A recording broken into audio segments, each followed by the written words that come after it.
नमस्कार, आप देख रहे हैं खबर न्यूज़ और आपको बता दें कि राजस्थान में आदिवासी समाज वैसे ही आगे है।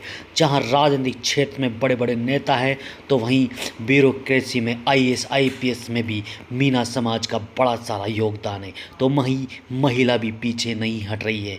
महिलाओं ने आज महिला आदिवासियों की रक्षा करने के लिए आदिवासी मीन महिला विकास संस्थान की स्थापना की।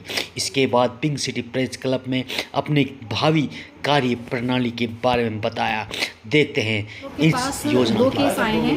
जैसे झुंझुनू का केस है कि जिस बच्ची को झुंझुनू का केस है, एक बच्ची है अलवर की जो जिसके ससुराल वालों ने वहाँ तलाक के लिए अपील की थी। शुरुआत में समझाइश की थी, उन्होंने डबल फैसले दिए, लड़के वालों को अलग फैसला दिया गया, लड़की वालों को अलग फैसला दिया गया।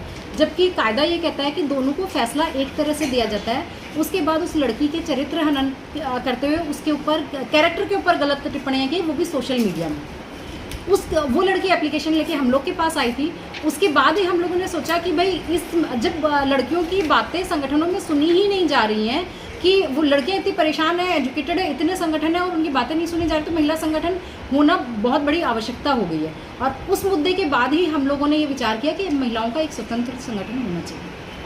आपके आगे के क्या उद्देश्य हैं, क्या काम करना चाहिए? तो पहले तो महिला पंचायत, हम लोग हर जिले में महिला पंचायत बुलाना चाह रहे हैं। शुरुआत जयपुर से करेंगे कि पहले महिलाएं जोड़े, सदस्यता अभियान चलाएं और उसके बाद महिला पंचायत करें और उनके मुद्दे सुने कि क्या क्या मुद्दे हैं, किन किन मुद्दों पे हम लोगों को काम करना है, ताकि ये डिसाइड हो कि हम शहर में बैठ के मुद्दे नहीं डिसाइड करें, गाँव जिलों में जाएँ, ढाणियों में जाएँ और उनकी समस्याओं पे काम। ये आदिवासी मीना महिलाओं के लिए या सही महिलाओं के लिए? सर नाम तो देखिए, कहीं ना कहीं जब आप कोई संगठन बनाते हैं तो एक नाम देते हैं, लेकिन जब आप काम करते हैं, आप किसी सोसाइटी में रहते हैं तो आपके बगल में बनिया भी रहेगा, ब्राह्मण भी रहेगा, ठाकुर भी रहेगा, मुसलमान भी रहेगा, सब रहते हैं। तो जब परेशानी आती है तो वो नहीं देखते कि हमने ये इस समाज का संगठन है, जो उसमें मदद कर सकता है वो करेगा और करता आया है।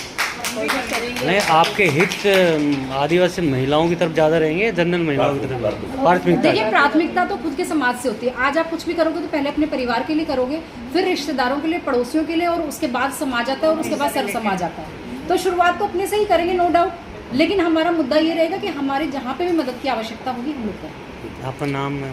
मंजू मीणा जेफ, प्रदेश अध्यक्ष आदिवासी मीणा महिला विकास संघ। आदिवासी महिला विकास संघ के बारे में क्या कहना चाहेंगे आप? देखिए, पहले हमारा संगठन था लेकिन हमें पूरी इंडिपेंडेंस एक वो नहीं थी, तो हमें ना वापस से अपना संगठन बनाना पड़ा और अब हम अपने काम करने के लिए किसी के अधीन बाध्य नहीं है। आदिवासी समाज, मीना समाज वैसे ही राजस्थान में बहुत वर्चस्व रखता है अपने आप में। बड़े बड़े लीडर्स हैं, करुलाल मीणा है, नमो नारायण मीणा है और भी देश में बहुत बड़े पदों पे हैं, आईएएस हैं, आईपीएस हैं। तो आपको ऐसी क्या जरूरत आ गई कि ये महिला संगठन बनाना पड़ा आपको? देखिए, महिलाएं किसी भी समाज की, किसी भी कंट्री में ले लीजिए, किसी भी कॉन्टिनेंट में चले जाओ, किसी भी कंट्री में चले जाओ, किसी भी समाज में देख लो, एक आबादी का आधा हिस्सा होती है और आधा हिस्सा ही नहीं होती, वो उस परिवार का आधार होती है, समाज का आधार होती है और उस कंट्री का आधार होती है। तो हम राजनीति में ही अपनी महती भूमिका नहीं रखते, हम हर क्षेत्र में अपनी महती भूमिका रखते हैं। पर्यावरण संरक्षण में ले लो या संस्कृति के संरक्षण में ले लीजिए। तो संगठन की आवश्यकता इसलिए है कि महिलाओं को एक संगठन होने से अपॉर्चुनिटी मिलती है घर से बाहर जाकर के अपनी बात रखने की। संगठन होने से हमारे मन में आत्मविश्वास होता है, ये विश्वास होता है कि मुझे आज कोई प्रॉब्लम आती है तो संगठन मेरे साथ में है। तो संगठन की जरूरत थी। आदिवासी महिला संगठन के नाम से कोई महिलाओं का कोई महिला संगठन नहीं है, और है तो शायद नाम मात्र का होगा जो काम नहीं कर रहा है, लेकिन हमारा एकमात्र संगठन ऐसा है जो धरातल पे वास्तविक रूप से काम कर रहा है। तो इसके लिए ये जरूरत थी। और जो मीना कम्युनिटी है वो राजस्थान में बाहुल्य है मीना कम्युनिटी का, और बहुत एनर्जेटिक हमारा समाज है। तो हमें इतनी जो एनर्जी है उसको निकालने के लिए प्लेटफॉर्म तो हमें चाहिए था, इसलिए हमें संगठन बनाना था। आपके क्या कार्य रहेंगे, मतलब महिलाओं के हित में ऐसे क्या कार्य रहेंगे बताएं? हम लोग सेल्फ ग्रूमिंग के लिए बहुत सारे कार्य करेंगे। हम सेल्फ हेल्प ग्रुप बनाएंगे और सेल्फ हेल्प ग्रुप बनाने के बाद जिनको प्रशिक्षण की स्किल की ज़रूरत है वो भी प्रोवाइड करेंगे। हमारे ग्रुप में सब तरह की महिलाएं हैं, एंटरप्रेन्योर्स भी हैं, डॉक्टर्स भी हैं, एडवोकेट भी हैं, फिटनेस कोच भी हैं, एजुकेशनिस्ट भी हैं, आर्टिस्ट भी हैं। तो सब तरह की महिलाएं हैं। तो हम वो जो सारा नॉलेज हमारे पास में है उसको हम समाज के लिए नहीं, जो गांव में दूर दराज बैठी है, जो गाय भैंसों इन संबंधित काम करती है, नहीं पढ़ी हुई है, उन महिलाओं के लिए क्या करोगे आप?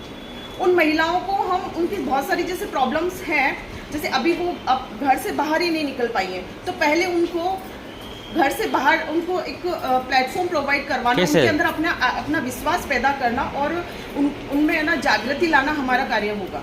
नहीं कैसे करेंगे आप, मतलब गांव तक कैसे पहले हम उनसे पहुंचेंगे? अप्रोच करेंगे। हम सब गांव से ही बिलोंग करते हैं, हम कोई शहर में भले ही रहते हैं, लेकिन जो हम एक आदिवासी कम्युनिटी से, सबका रूट गाँव से है, तो हम सब गांव से, और हमें पता है हम भी गांव से आकर के, हम भी एक अनपढ़ परिवार से ही आते हैं। सब लोग एक साधारण परिवार से, किसानी से ताल्लुक़ रखते हैं, सब जमींदारी से ताल्लुक़ रखते हैं, और हम सबको वो काम आता भी है। तो ऐसा कुछ नहीं है कि वो महिलाएं और हमें कोई फ़र्क है, बस कुछ फ़र्क नहीं है। हम जयपुर में बैठे और वो गाँव में रह रही है, बस इतना सा फ़र्क है। नहीं, एजुकेशन का स्तर का तो फ़र्क है ना। एजुकेशन का फ़र्क अब इतना नहीं है। अब एजुकेशन सब जगह है, वो सारी महिलाएं पढ़ रही है, अब इतना कोई फ़र्क नहीं है। मुझे नहीं लगता कि कब अनपढ़ रहती है क्या महिलाएं, कोई नहीं रहता। अब अनपढ़ रहना तो बहुत बड़ा पाप है। आप किस युग की बात कर रहे हैं? अब तो कोई अनपढ़ नहीं मिलेगा, आप बता दीजिए मुझे। मैं जब स्कूल में थी तो हम लोगों का जो लोकजुम भी चलता था, गाँव में आज भी गाँव में महिलाएं वो हमारी जो काकियां हैं, वो दादियां हैं, नहीं, बच्चियां भी हैं। बच्चियां नहीं हैं, बच्चियां पढ़ रही हैं, नहीं है बच्चियां। मैम हर समाज में है।